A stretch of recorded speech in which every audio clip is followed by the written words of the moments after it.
आसतु जानिबा ओडिशार केतोटी प्रमुख स्वाधीनता संग्रामी विषय किछि तथ्य। नंबर 1 जय राजगुरु। जय राजगुरु 1749 मसीह जन्मग्रहण करथिले।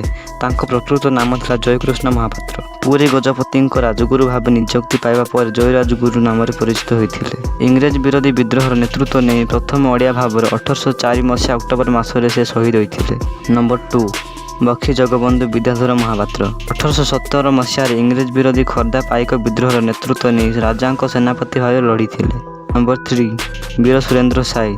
वीर सुरेंद्र साय 1809 मसीह संबलपुर जिलार खिंडा ग्राम जन्मग्रहण करथिले। 1875 प्रथम स्वाधीनता संग्राम से इंग्रेज विरोधी आईनगत संग्राम करथिले। नंबर 4 चंदन हजूरी। चंदन हजूरी 1827 मसीह जन्मग्रहण करथिले। श्री जगन्नाथ मंदिर सेवक हिसाब से विदर्भी मान कबल प्रभु श्री जगन्नाथ रक्षा करने जीवन व्रत। 1875 प्रथम स्वाधीनता संग्राम विप्लवी वीर मान सहित जोगसूत्र भूमिका।